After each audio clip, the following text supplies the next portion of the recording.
Hello दोस्तों, कैसे हो आप सभी। स्वागत है आप सभी का हमारे यूट्यूब चैनल कहानी से सीखो की एक और नई वीडियो में। दोस्तों, भगवान शिव और माता पार्वती की संतान गणेश जी, कार्तिकेय और अशोक सुंदरी की बहुत सी कथाएं प्रचलित है। वैसे तो ये तीनों ही शिव और पार्वती की संतानें हैं, लेकिन माता पार्वती ने इनमें से किसी को भी 9 महीने के लिए अपने गर्भ में नहीं रखा था।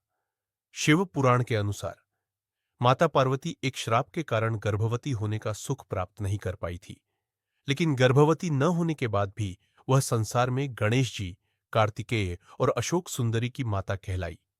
लेकिन ऐसा कैसे हुआ? इसके पीछे क्या है कथा? आइए जानते हैं दोस्तों।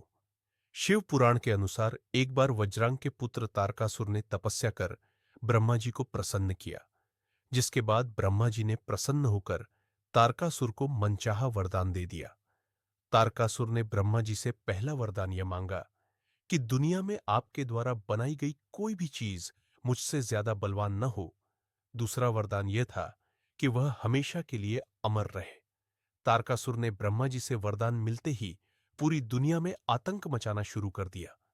उसने स्वर्गलोक में देवताओं के साथ साथ धरती पर आम मनुष्यों और अर्शियों को सताना शुरू कर दिया।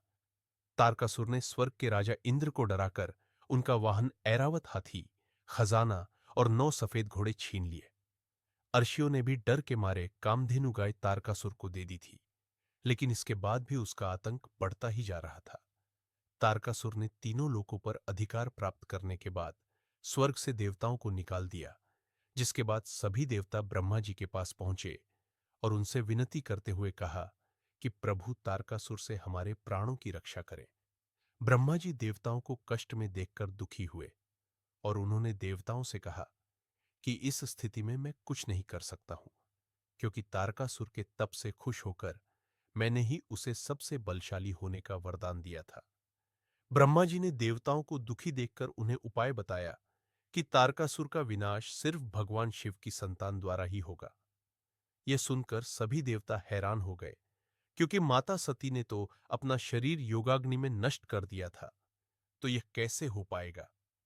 तब ब्रह्मा जी ने कहा कि सती दोबारा पार्वती के रूप में जन्म लेंगी, जिसके बाद उनका विवाह भगवान शिव के साथ होगा। उसके बाद शिव पार्वती की होने वाली संतान द्वारा ही तारकासुर का वध होगा। महादेव के हमेशा ही तपस्या में लीन रहने के कारण माता पार्वती ने ब्रह्मा जी से सहायता मांगी। माता पार्वती अपने दिल और आत्मा से शिव के प्रति समर्पित थी, इसलिए सभी देवी देवताओं ने शिव का दिल जीतने में उनकी मदद करने का फैसला किया। भगवान शिव और माता पार्वती के विवाह के बाद देवताओं ने कामदेव को माता पार्वती की सहायता के लिए भेजा, ताकि वह भगवान शिव की तपस्या भंग कर उन्हें काम के प्रति मोहित कर सके, ताकि शिव पार्वती की संतान द्वारा उनका उद्धार हो सके। देवताओं ने कामदेव को भगवान शिव की तपस्या को भंग करने के लिए भेजा। तब कामदेव अपनी पत्नी रति के साथ कैलाश पहुंचे, जिसके बाद कामदेव ने भगवान शिव की तपस्या को भंग कर दिया। तपस्या भंग होने से भगवान शिव क्रोध में आ गए और कामदेव को वहीं पर भस्म कर दिया। कथा के अनुसार कामदेव की पत्नी रति अपने पति को भस्म होकर मरा हुआ देख दुख हो गई, जिसके बाद देवी रति ने माता पार्वती से कहा कि मेरे पति कामदेव सिर्फ आपकी तपस्या का मान रखने के लिए आए थे। तुम्हारी वजह से मैंने न सिर्फ अपने पति को खो दिया, बल्कि मां बनने का सुख भी खो दिया है। उसके बाद देवी रति ने अपने पति की राख को हाथों में लेकर माता पार्वती को श्राप दिया कि जिस तरह मां बनने का सुख मैंने खोया है, उसी तरह मैं पार्वती को श्राप देती हूं कि वह कभी भी अपने गर्भ से किसी संतान को जन्म नहीं दे पाएंगी। शिव पुराण के अनुसार बाद में जब शिवजी का क्रोध शांत हुआ एवं समस्त देवताओं ने तारकासुर को मिले वरदान के बारे में अवगत कराया, तो कामदेव की पत्नी रति ने शिवजी से कामदेव को जीवित करने का निवेदन किया, जिसके बाद भगवान शिव ने कामदेव को दोबारा जीवित कर दिया था। रति के श्राप के कारण माता पार्वती ने कभी भी अपने गर्भ से किसी शिशु को जन्म नहीं दिया था, लेकिन भगवान शिव से मिले वरदान के कारण उन्हें संतान का सुख मिल पाया था, जिसके अनुसार माता पार्वती ने अपने शरीर से हल्दी का उपटन उतारा तो इससे एक पुतला बना दिया और उसमें प्राण डाल दिए। इस तरह भगवान गणेश की उत्पत्ति हुई। पार्वती ने अपने अकेलेपन को दूर करने हेतु उस वृक्ष से यह वर मांगा कि उन्हें एक कन्या प्राप्त हो। तब कल्प वृक्ष द्वारा अशोक सुंदरी का जन्म हुआ।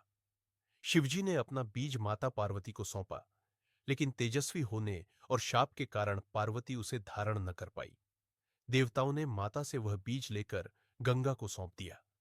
गंगा की धाराओं में वह 6 भागों में टूट गया। उन टूटे हुए अंशों को गंगा ने वन को सौंप दिया, जिससे वन भी जलकर राख हो गया। वन के राख होते ही वे बीज 6 बालकों में बदल गए।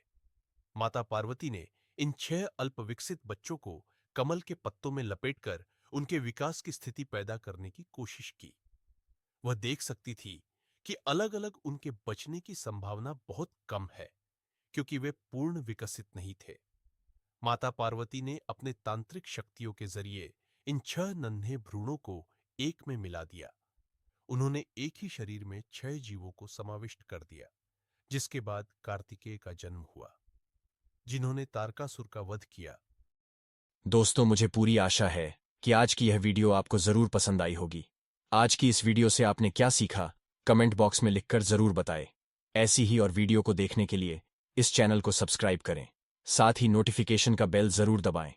इस वीडियो को लाइक और अपने परिचितों के साथ शेयर करना ना भूलें। तो फिर मिलते हैं एक और नई वीडियो के साथ। आप सभी का इस वीडियो को देखने के लिए बहुत बहुत धन्यवाद।